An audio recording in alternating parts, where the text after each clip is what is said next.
Hello Wizards, you can call me DJ. I am currently an e-learning developer for a BPO company. So basically, nasa learning and development field ako. What I usually do is convert text-heavy lessons or modules as we call it there, and we convert it into an interactive lesson for them to somehow engage. We usually do posters, animated videos, and short micro-learning nuggets for them to take on. So that's basically what I do. Yun, dahil nasa adult learning field ako, medyo mahirap talagang maka-keep up, especially sa mga attention span ng mga adults. So we usually cater to what they like, and we usually cater sa kung ano yung umaayon sa attention span nila. So for this audience, I believe most of you guys are Gen Zs. Show of hands. Who's always on TikTok and other social media platforms. So I think ganito kayo manood ng video ngayon. So we'll keep it that way. Going back, I graduated 2018. So, kami ang batch 2018. I took the course of PSIT. Ang aking specialization was Net and Web Application. Let's remove those videos na.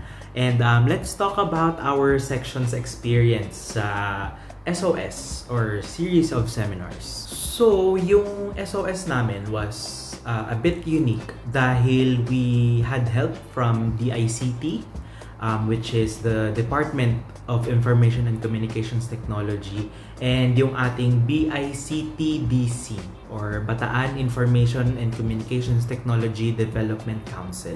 Ang aming SOS was a tech caravan powered by those two organizations.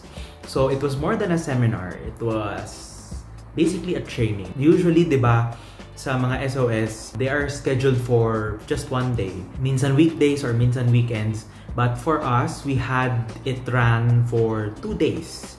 Sa aming SOS, we had trainings. Hindi lang siya isa. So we had 4 trainings there, like artificial intelligence, ethical hacking, Android development, and virtual or augmented reality. Back then, medyo lesser known siya. Pero ngayon, we see all the hype ng mga topics na ito. So, I think we're ahead of our time there. Our responsibility then was to control the flow of our batchmates. I-make sure namin na organized lahat, and lahat ay placed sa kung saan interested ang aming batchmates. So, bukod doon, we also took care of the food ng buong 4th year students, syempre yung mga guests din, and also yung mga trainers. So during the training, we also visited the ICT rooms back when they existed. Nabalita ko na demolish na siya for a better building. So let's look forward to that. So the ICT rooms is where the trainings are happening. So we check in on the students then na kung ano yung mga pinapakinggan nila. And also, dahil kami ang punong abala, we're just getting a glimpse of the trainings na nandoon. Konting silip lang, konting rinig na kung ano yung mga tinuturo nila sa mga students. It was also raining that time, so nakadagdag siya sa challenge dahil hindi lang sa isang place yung naging location namin.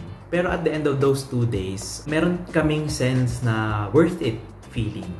Kasi nakita namin na may natutuhan yung mga batchmates namin, and to know na yung aming SOS became a door for them to be exposed sa real world, no? Dahil looking back, ayun nga, na big hits ngayon yung mga topics namin noon. So overall, despite the stress, the physical capacity to organize seminars and trainings like these, napaka-fulfilling talaga na somehow sa batch mo, specifically your section, na you made a mark to the school through knowledge sharing. So after all, that's what school is made for, correct? Always cherish those moments sa inyong college life kasi napakagandang training ground ang SOS to prepare you for a bigger arena sa real world. You will inevitably organize something in your lifetime. So it's good to know, di ba, na nandito yung SOS, and pagka naisip mo siya, it's right there. It's up there in your brain as one of the most unforgettable moments mo sa college. So I encourage you guys to get involved and be a part as you organize the seminar. Help any way you can. And wag nyo lang tong gagawing something na kailangan lang ipasa. Always remember that organizing seminars like these are no joke. So, blood, sweat, and tears, talagang literal. And hindi lang rin naman ako nandito to share my experience with you, kundi to impart the lessons we've learned along the way to help you out para kahit papaano meron na kayong idea about it. Ang mga tips na ito could also help you in your future careers. So, listen, look, and listen, and learn. I have 5 P's. The first P is to plan. So, hindi yan plano kung hindi yan nakasulat. If it's all in the mind, mabilis lang yan mawala. And you should make sure that you document everything. Write those ideas down para they won't go to waste. Hindi lang kasi yan first time na gagawin mo. No? Maganda na meron kang idea bang. Having this mindset could also stimulate creativity in you. It will be a great tool to be an effective employee in your future work. Kung isa ka rin sa mga mahilig sa mga parties or sa mga ganap-ganap sa school, pwede mo rin siya ma-apply sa work. You can volunteer as someone that can do activities for the team. My second P is to pick a POC. Yung section nyo, dapat meron lang siyang designated na POC. So, isa lang siya. Then from there, magkakaroon na kayo ng different committees. So, magkakaibang POC naman yun at that point. The POC, the main POC can appoint, or maybe you can volunteer yourself to be that POC in that committee. This will build your organizational skills, making sure na latag lahat. And most importantly, the art of delegation. Huwag mong papasanin lahat at duduk mo pagkatapos. No, andyan ang buong section to help you out. In the real world, especially if you're eyeing for a managerial position, giving tasks to people ay isang mahalagang bagay.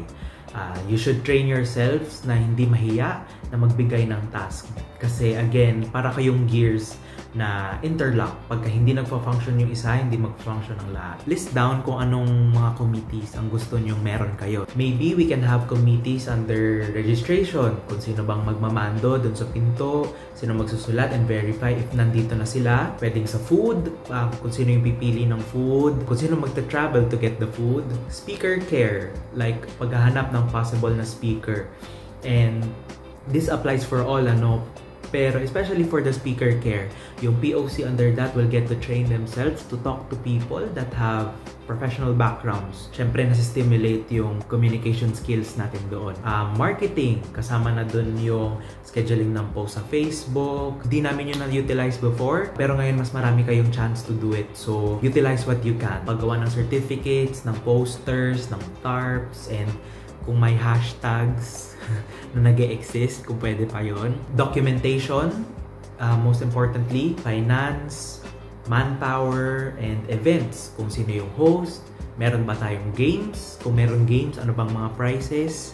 Ganon. For sure may na-miss ako, pero lahat kayo ay vital part nitong team na kinabibilangan ninyo. Always remember that there are no small roles. Third P is plot deadlines. Yung mga groups, yung mga committees should also have assigned deadlines sa bawat tasks nila. So, pwedeng mag-usap ang main POC and yung mga sub-POCs per committees about deadlines. So, pwedeng mag-assign ng timeline yung main POC and mag-consult sa mga sub-POCs kung possible ba tong matapos at this certain amount of time. Make sure realistic siya. Ano kamo yun? Realistic. Ibig sabihin, the task should be able to be accomplished as human as possible.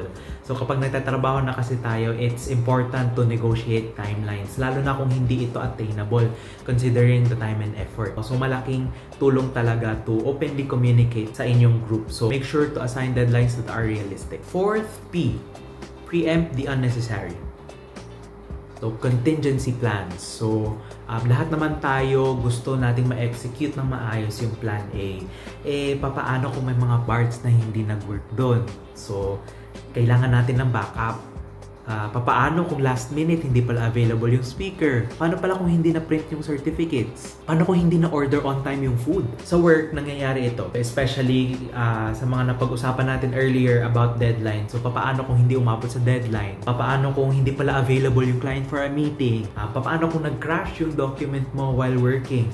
And while sharing it to the clients. So, negotiating and proactively communicating is the best. It shows transparency and dedication mo sa work kasi it shows na you are concerned and ayaw mong maunsyame yung project dahil sa'yo. And ang last P is peace. Okay, cut yourself some slack. Lahat kayo. Di ko lang sure sa ilan sa inyo, pero I believe for some of you, this will be your first time. Palagi niyong tatandaan that nobody gets it perfect on their first time, okay? Di ko naman sinasabing magpa-banjing-banjing kayo, no? So, what I'm trying to say is you have given this responsibility, so do your best, but don't forget to also have fun. Di rin maiiwasan ng conflicts, lalo at marami kayong gumagalaw at syempre at some point, during the making of this seminar, magkakaroon talaga kayo ng di pagkakaintindihan. But here's the truth, deal with it. Dito papasok yung best practice na importanteng ina-apply mo pag nag-work ka na. Tinatawag nilang grace under pressure or patience. Sa trabaho, makakasalamuha ka ng maraming klaseng tao. Yung iba, susuportahan ka. Yung iba, they take pleasure of seeing you suffer. Or getting rattled. Don't give them their happiness. You should maintain composure and practice being civil and professional. That way, ginamit mo na yung pressure mo as a stepping stone to a more emotionally mature and a more professional you. That's about it. I'll say it again and again. SOS is a stepping stone as you prepare yourself for the real world. Challenging siya, but it's a fun process if you let it. Thank you for taking your time to Listen, look, and listen, and learn. And I'm wishing you guys all the best. Ngayon palang congratulations na sa inyo. May you all have a very successful SOS. Bye-bye!